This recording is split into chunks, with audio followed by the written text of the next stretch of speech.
Breaking news చూస్తున్నారు. Pakistan occupied కశ్మీర్లో మళ్లీ హైటెన్షన్ నెలకొంది. హింసాత్మకంగా మారింది ఆందోళనలు. అవామీ యాక్షన్ కమిటీ ఆధ్వర్యంలో నిరసనలు జరుగుతూ ఉన్నాయి. రావల్కోట్లోని నిరసనకారులపై భద్రతా బలగాలు కాల్పులకు తెగబడ్డాయి. ఈద్గా మైదానంలో ప్రార్థనలు చేసుకుంటున్న నిరసనకారులపై కాల్పులు జరిపాయి. తాజా కాల్పుల్లో 3 మృతి చెందారు. ఇప్పటివరకు ఆందోళనలలో 20 మందికి పైగా మృతి చెందారు. రావల్కోట్లోనే 7 పైగా మృతి చెందారంటే అర్థం చేసుకోవచ్చు పరిస్థితి అక్కడ ఎలా ఉందనేది. పాకిస్తాన్ ఆక్యుపైడ్ కశ్మీర్లో 12 రోజులుగా కమ్యూనికేషన్ బ్లాక్అవుట్ నడుస్తుంది. మొబైల్ ఇంటర్నెట్ సేవలు బంద్ అయ్యాయి. సమస్యల పరిష్కారం కోసం నిరసనలు అక్కడ వ్యక్తమవుతున్నాయి. బలవంతంగా హింసాత్మకం చేసేందుకు పాకిస్తాన్ సర్కార్ అక్కడ ప్రయత్నం చేస్తూ ఉందా? అక్కడ వాళ్ళైతే మాత్రం అదే మాట అంటున్నారు. ఈరోజు అంటే తాజాగా జరిగిన ఘటనలో, హింసాత్మక ఘటనలో 3 మృతి చెందారు. పాకిస్తాన్ సెక్యూరిటీ ఫోర్సెస్ ఇటు నిరసనకారులపై కాల్పులకు తెగబడ్డాయి. దీంతో రావల్కోట్, పాకిస్తాన్ ఆక్యుపైడ్ కశ్మీర్లోని రావల్కోట్లో జరుగుతున్న ఆపరేషన్లో ఈ దారుణం చోటు చేసుకుంది. అయితే క్రాక్డౌన్ మాత్రం అయితే కంటిన్యూ అవుతుంది. నిరసన అణచివేసే ప్రయత్నం జరుగుతోంది. ఈద్గా గ్రౌండ్లో ప్రార్థనలు జరుగుతున్న సందర్భంలో అక్కడున్న అవామీ యాక్షన్ కమిటీ సభ్యులు అలాగే ఇంకొంతమంది వీళ్ళందరూ అక్కడ కూర్చొని నిరసనలకు దిగారు. దీంతో ఒక్కసారిగా ఉద్రిక్తంగా మారింది. ఆ దృశ్యాలను చూస్తున్నారు ఆర్టీవీ స్క్రీన్ మీద. సెక్యూరిటీ పర్సనల్స్ ఒక్కసారిగా వాళ్ళ మీద కాల్పులకు తెగబడ్డారు. హెవీ షెల్లింగ్ జరుగుతుంది.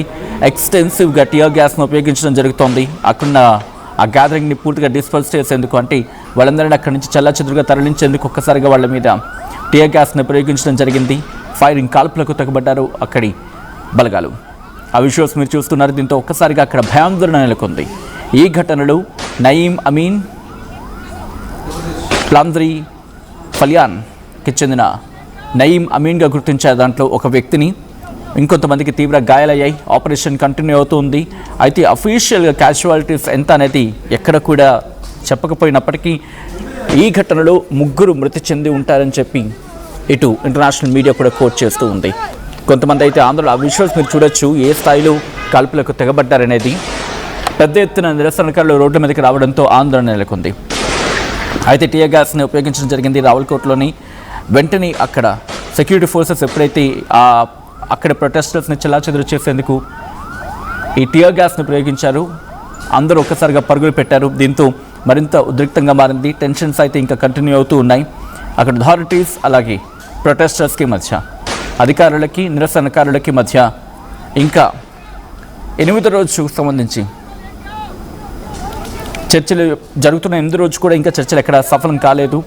అయితే నేషనల్ మీడియా కావచ్చు, ఇంటర్నేషనల్ మీడియా కావచ్చు కోట్ చేస్తున్న ఒకటి, పాకిస్తాన్ సెక్యూరిటీ ఫోర్సెస్ అక్కడ ప్రొటెస్టర్స్ని అణగదొక్కే ప్రయత్నం చేస్తూ ఉన్నారు. వాళ్ళని అక్కడ చెల్లాచెదురు చేసే ప్రయత్నం చేస్తున్నారు.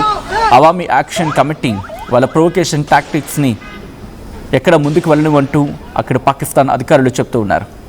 అయితే బ్లాక్అవుట్ మాత్రం కంటిన్యూ అవుతోంది. 12 రోజులు అవుతోంది. అంటే తాజాగా జరిగిన హింసాకాండతో ఒక్కసారిగా పరిస్థితి ఉద్రిక్తంగా మారింది. 12వ రోజుకి చేరింది బ్లాక్అవుట్. మొబైల్ నెట్వర్క్స్ క్లోజ్ అయ్యి సస్పెన్షన్లో ఉన్నాయి. బ్లాక్అవుట్ కంటిన్యూ అవుతుంది. 12వ రోజుకు చేరుకుంది బ్లాక్అవుట్ అంటే అర్థం చేసుకోవచ్చు. అలాగే రెస్ట్రిక్షన్స్ కూడా కంటిన్యూ అవుతున్నాయి. ఎందుకంటే అక్కడ యాంగ్జైటీ బిల్డ్ అవుతూ ఉంది.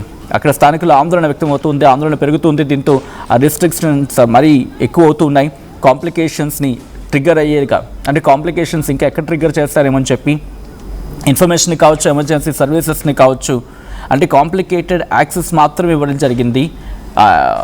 ఒక ఇన్ఫర్మేషన్ బేస్ చేసుకుని, ఎమర్జెన్సీ సర్వీసెస్ని బేస్ చేసుకొని. ఒకసారి అక్కడ పరిస్థితులు ఎలా ఉన్నాయో చూద్దాం.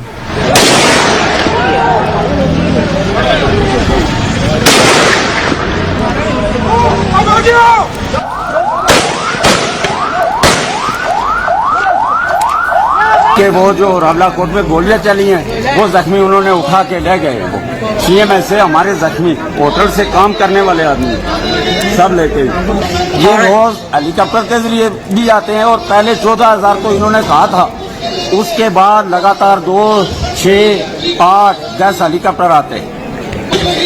तो ये बटल साइड की तरफ सुना गया कि यहाँ रेंजर्स की 20-30 गाड़ियाँ इधर हैं, वो कभी भी मूवमेंट कर सकती है। वो आवाम ने रोक दी है रोड पे और उनको जरगमाल बनाया हुआ है एक ही जगह पे। उन्हें खाना पहुँचाने कोई बंदा उसी ने कोई ना कोई सोलोतार है ना जी, ये 53 डंगर जड़े अंदर इन्होंने सोलोतार तो नहीं आए, ये नहीं बाहर आए ना। तुम देख लो गलियों से, बाजारों से, खेलों के मैदानों से, मस्जिद की मेहराबों से, आंधी में, तूफानों में, बारिश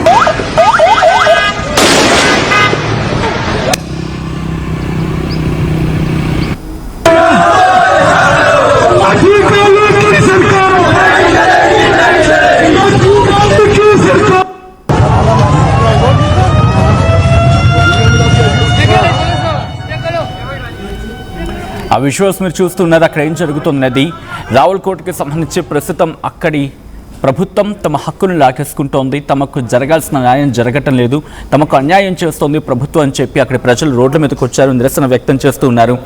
భారత్లో బాగుంది, భారత్లో ఒక్కసారి చూడండి, భారత ప్రభుత్వం వాళ్ళని ఎంత చక్కగా పాలిస్తోందో, అక్కడ మాకు సదుపాయాలు లేవు అనే కొన్ని అంశాలు అక్కడ పూర్తి స్థాయిలో కాదు, కొన్ని అంశాలను మాత్రం అక్కడ ప్రభుత్వానికి ఎక్కుపెట్టినట్టుగా తెలుస్తోంది.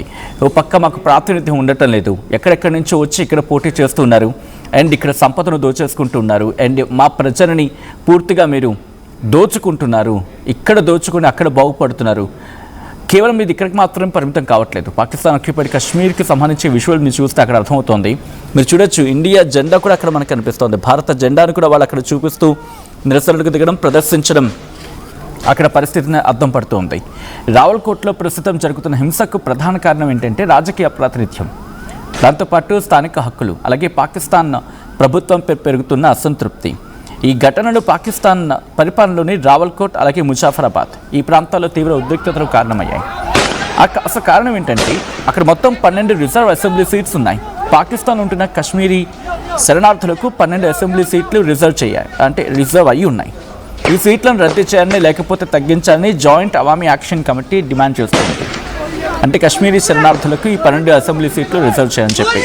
అయితే కోర్టు ఆ సీట్లు రాజ్యాంగపరంగా రక్షించబడతాయని చెప్పి తీర్పిచ్చింది. దీంతో ఆందోళన ఉధృతమైంది. ప్రభుత్వం జేఏసీని joint Awami action committee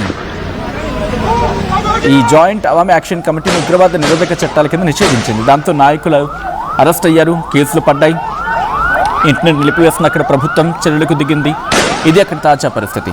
June 8-9 ప్రాంతంలో నిరసనకారులు భద్రతా బలగాల మధ్య ఘర్షణలు జరిగాయి. గుర్తుపెట్టుకోండి, జూన్ 8-9 తారీఖుల్లో.